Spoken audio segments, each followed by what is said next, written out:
this class we are going to discuss about drop-down translation of L attributed definitions, right? Okay, the top-down translation of L attributed SGDs or SDTs are implemented using a predictive parser or an LL of one parser. Okay, so consider the translation scheme given. So when you look at the translation scheme or when you look at the productions in the SDT, you can see that it is an SDT for doing some arithmetic operations, right? And the arithmetic operations or the expressions may contain only either the plus operator or a minus operator. Okay. Now this is similar to the desk calculator that we have studied, but the only difference is that here we can have the expressions, or we can process the expression which have only the plus operator and minus operator. It is not able to handle the star operator, right?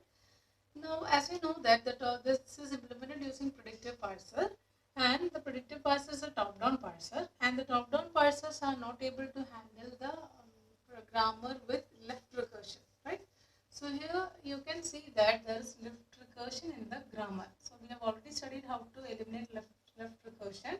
So before processing it using a top-down parser, what you have to do is we have to eliminate the left recursion. So here you are having a left recursion. Why? Because the leftmost terminal, non-terminal is E, and in the RHS the leftmost non-terminal is again same E. Here also you have E, and in the RHS at the leftmost end you have E, right? So you have left recursion in these two productions and you have to eliminate it. That is, you have left recursion for the non-terminal E.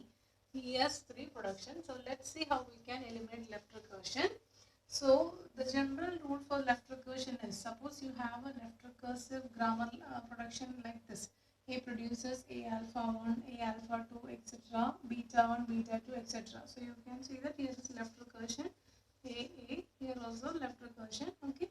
If you have a production like this, you can eliminate the left recursion, this A and this A, these two left recursion using these two productions. So what are the productions that we have to add? A produces beta 1 A dash or beta 2 A dash, etc. And A dash produces alpha 1 A dash or alpha 2 A dash, etc. or epsilon. So epsilon is important. So A dash produces alpha 1 A dash or epsilon. Okay. So let's see how we can eliminate the left recursion from the given translation scheme.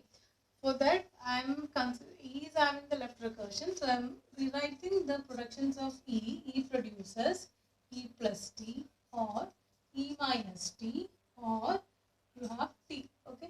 So this can be written as in a general form. A produces A alpha, or this is your beta, this is A alpha 1, or okay, A, this is your alpha 2, or this is your beta 1. Okay. So whenever you have the production rule in this form, you can eliminate this left recursion by adding new production into the grammar, right? So what is the new production?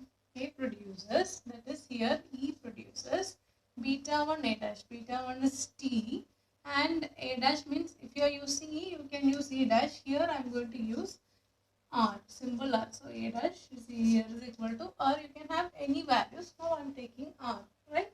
E produces T R. So this is your beta. This is your beta, and this is your A dash. Again, A dash produces. So here R produces what? Alpha 1 A dash or alpha 2 A dash, etc. Alpha 1 is plus T. A dash means here R, or okay, this is one production. This can be written as another production, or alpha 2 A dash. Alpha 2 means it is here, it is minus T. Minus T. A dash means here it is R, and finally you have epsilon. A dash produces epsilon, that is R produces epsilon. So we have eliminated the left recursion from this production rules using these productions, right? So we have completed processing these three. Again, these two production rules are free from left recursion. So we have to add these productions also. T produces E and T produces none, right? So these are your production rules. Now what, after eliminating this, what we have to do, we have to rewrite the translation scheme. Now this translation scheme won't work for production rules, we have to rewrite it. So let us rewrite it, and it can be written as follows. So these are the productions that we got after elimination of left recursion. Now we have to write the translation scheme for this, right? So I've written the translation scheme for the SDT. So this is coming to the first production. You have E produces TR. So this I've written the translation scheme like this. E produces TR, and this means that after getting the value of T, you have to do this action. After that, you have to get the value of R and compute this action.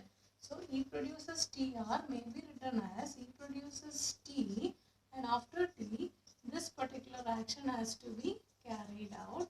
Then R, and after R, getting the value of R, you have to do this action. Okay, so this is actually represented here, E, T, TR, and after T, this action, after R, this action. Okay, next production rule is plus TR. R produces plus TR, R produces plus T, and after getting plus, after evaluating plus and T, you have to carry out this action.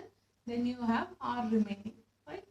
Now next production is R produces minus TR. So R minus T and R, and after minus and T, after evaluating minus and T, you have to carry out this action. Then R, after that you have to evaluate this action. So carry out this action. Next you have R produces epsilon. You have to carry out this action after that. And you have T produces E. So here you have the action for that. Again T produces num. Here you have the action for that. So I'll explain to you what this what these actions mean. That we will explain.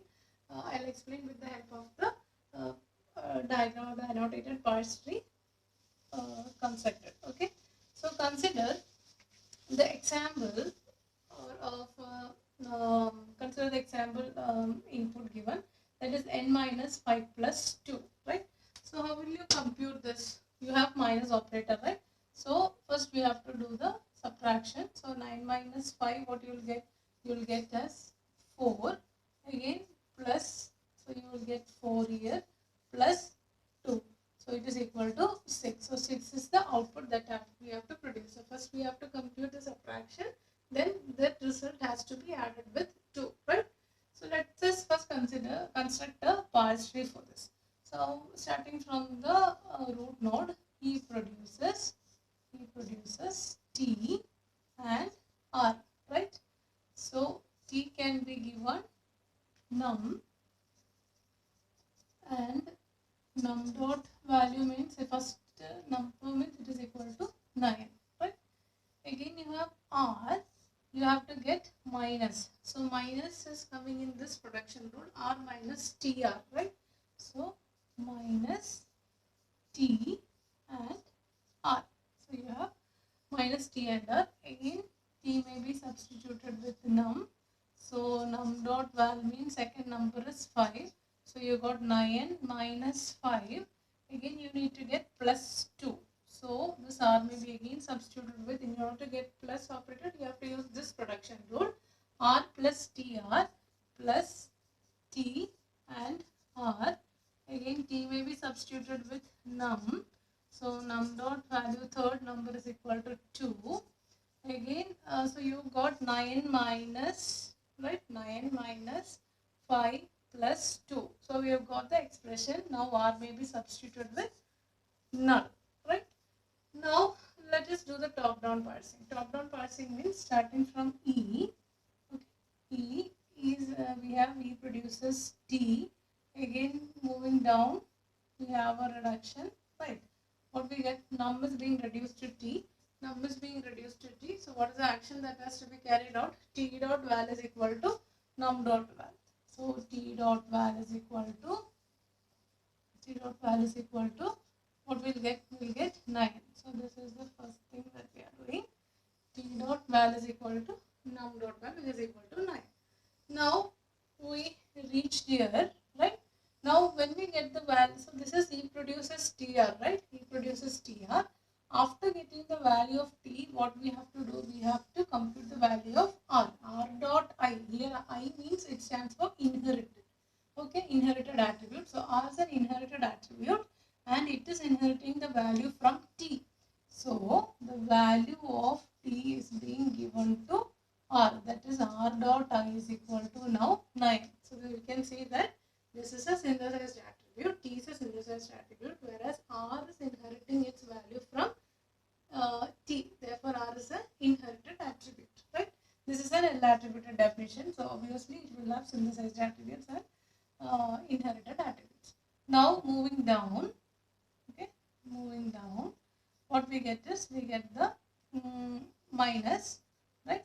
Minus. Then again we traverse this one T. We reach T. Again we go down. Again we can see that. Again we can see that the value of num is being reduced to T, right? And now whenever num is being reduced to T, you have to give T dot val is equal to num dot val. Therefore, T dot val is equal to num dot val means it is equal to 5, right?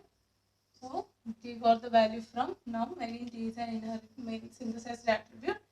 Then you have a production like, so this is R produces minus TR. So here in this production, after getting the after evaluating minus and T, some action has to be carried out. What is the action that has to be carried out? Suppose this is your R1 means, in order to differentiate this R and this R, I'm going to use R1 here.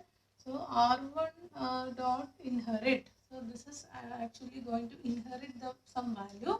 R dot I is equal to R dot I minus T dot val. So what we have to get here, 9 minus 5. First we have to compute 9 minus 5, right? So it is going to inherit the value from R dot I, that is 9, okay, 9 minus T dot val, that is 9 minus 5, and the value of R dot I will be equal to 4 here, okay. Now again moving down, you have plus here. Again the num dot val will be, we will assign T dot val is equal to 2 here. Again now we got plus and T. So after getting plus and T, you have to carry out this action, that is R1 dot I is equal to R dot I plus T dot val. So this is R1. So R1 dot I is equal to this R dot I, this 4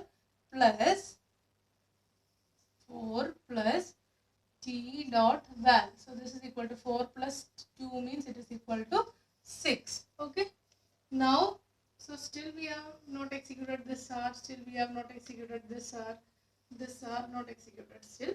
Again, moving down, you have what R produces epsilon. So whenever epsilon is reduced to R, now this is the production that has to be used. Epsilon is being reduced to R. So there, what is the action has to be executed? So whenever this epsilon is reduced to this R, you have to execute an action. R dot S is equal to R dot I. S stands for synthesized attribute. Therefore, R dot S is equal to R dot I. Now what is R dot I? It is equal to 6 now. So R dot S is equal to R dot I. Again we are moving up, right? So we get plus T and this R is being reduced to what? R. So plus T and R. So after evaluating these three nodes, what is the action to be carried out? R dot S is equal to R dot S. So this has to be again moved up. This value of this R dot S has to be moved up. So therefore R dot S is equal to 6. Now again moving up, we can see that this minus T and R is being reduced to R. Minus T and R, after evaluating these three nodes, what is the action to be carried out? R dot S is equal to R dot S. So R dot S is equal to R dot S means it is equal to 6 now. So it is again moved up. Again we can see that this T and R is being reduced using E. So E produces TR. After visiting the nodes T and R, what is the action to be carried out? E dot val is equal to R dot S. So again it is moved up. R dot S means it is equal to 6. So what is the final output of this expression, this arithmetic expression? It is equal to 6. So that was the output we have to obtain. E dot val is equal to 6. This is how we do translation of L attributed definitions.